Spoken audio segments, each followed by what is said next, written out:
Welcome to the Author Your Life podcast, where you can write a new script for your life and become the hero of your story. I'm your host, David McRae. You are the author of your life. Let's get started. All you have to decide is what to do with the time that is given to you. In my experience, there's no such thing as luck. It is not our abilities that show what we truly are. It is our choices. Hello, my friends. Welcome back to the Author Your Life podcast. Today, I want to start with a question. The question is, have you ever said to yourself a statement that sounds something like this? I'll be happy when... ... Or, I would be happy if only... ... And after the ... we fill in some change in our external circumstances. I'll be happy when I found a romantic partner. I'll be happy when I get the promotion. I would be happy if only I had more money. I'll be happy if only I lived in a different city or a different neighborhood. We make these assumptions about our happiness. We make these predictions. Like if this one thing, this one external circumstance that's holding us back could change, then our happiness and our life would change. Now, I'm sure you might be expecting a punchline somewhere along the lines of, guys, you don't find happiness by changing your external circumstances. You don't find happiness by making this one change. There isn't one change that's holding you back from being a happy person. Now that's true, but I'm actually going to say something slightly different. You see, changes in our external circumstances do make us happier. Finding a romantic partner will make you happier. Getting a promotion at work will make you happier. Earning more money will make you happier. The problem is not that these things don't make us happy. It's that we overestimate how much of an effect they'll have on our happiness. When it comes to making changes in our external environment, the changes to our happiness are a small spike that quickly returns back to the level it was at before. So if we're looking to become happier people, if we're looking to make changes and improvements to our happiness, changing our external circumstances will bring happiness, but probably not the happiness we're looking for. So what is the answer to happiness? Well, today I want to present to you a framework from a lady called Sonia Lyubomirsky. Sonia Lyubomirsky is a positive psychologist at the University of California. Positive psychology is the study of human happiness and flourishing. And Sonia is one of the most respected names in the field. She has done extensive research and studies into happiness, into the factors of happiness. And what she's done after looking at all her studies, all of the data points, she's found that there is an equation for happiness. We can actually put some numbers to what makes us happy. Now, the first number is that 50% of our happiness comes from our genes. Our genetic makeup. To a certain extent, we are born happy people or unhappy people. Now, there is an interesting field of research called epigenetics, which suggests that we have the power to change our genetic expression based on circumstances in the environment. Now, that could be a whole other video topic, and I won't have time to go into it in this very short, quick snapshot video. But just know that there is this field that suggests that even what we're born with, even our DNA, the genes that make us up, they can quite possibly be changed. But for the sake of this video, let's just assume that they can't. Let's just assume that what we're born with, we are stuck with. We are born with genes that are predisposed towards happiness or predisposed towards unhappiness. Well, that's just 50% of the puzzle. That is not the sum total of our happiness. where else does happiness come from? Well, here's where things get interesting. Because when we want to make a change to our happiness, most people start to look at those things that I listed at the beginning of the video.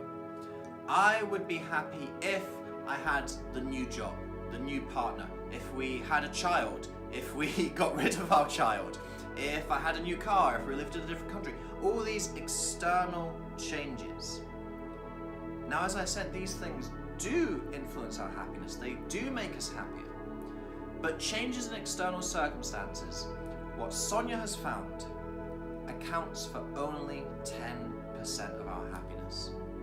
So no matter what we do, no matter if we create the quote-unquote perfect lifestyle and we check all the boxes that we're supposed to check, that's only going to contribute 10% of our happiness.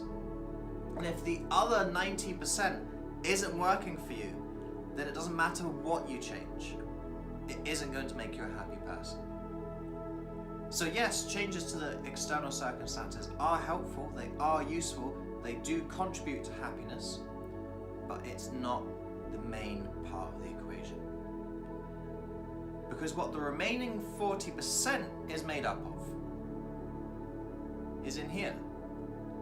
It's our internal state of mind. It's the way we think and the way that we look at the world.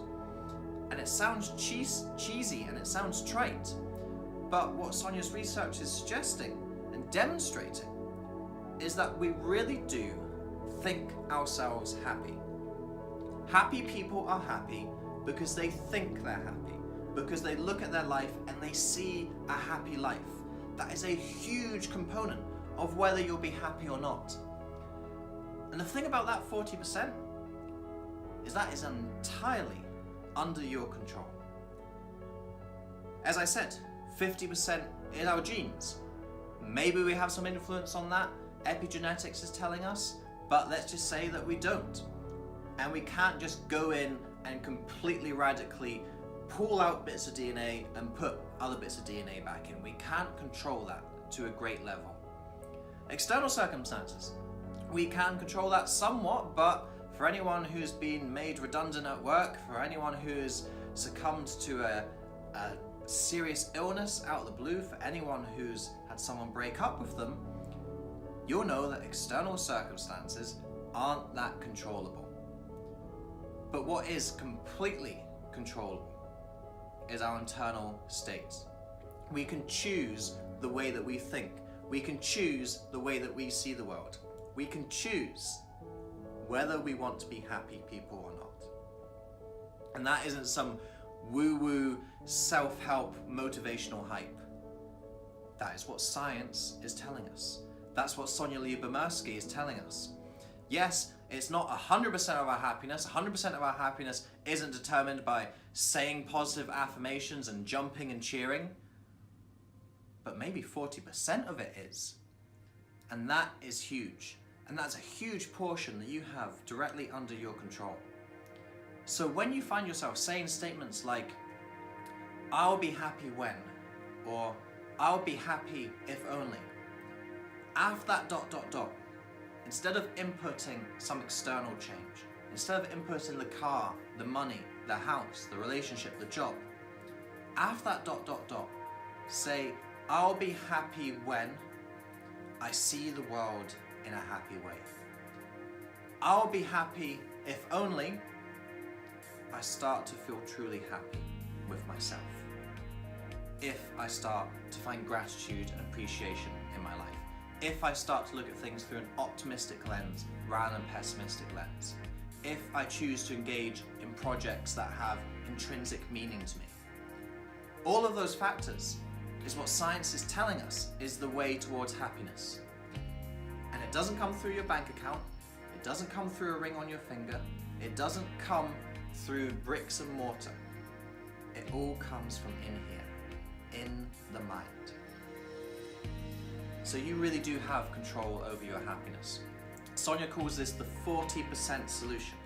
This 40% solution can completely change the way that you feel about your life, the way you look at your life, and ultimately, the way that you experience life. So folks, I hope you've enjoyed this video. I hope you found this concept useful. I look forward to sharing more with you in the next video. But until next time, remember that you are the author of your life. You hold the pen and you can write whatever script you want for yourself. So go out today and write yourself a beautiful story. I'll speak to you soon. David. Thank you so much for listening to this episode. If you enjoyed this episode, I'd appreciate it hugely if you could head over to iTunes and leave a rating and review for the podcast. With your review, please be as honest and detailed as you can be. Because with honest and detailed feedback, that helps me to adapt and grow this podcast to most serve you, the listener. Also, if you enjoyed this episode, then make sure you subscribe to the podcast. That way you aren't going to miss any of the future episodes that we've got lined up for you. Until next time, remember that you are the author of your life. You hold the pen, and you can write whatever script you want for yourself. So go out today and write yourself a beautiful story.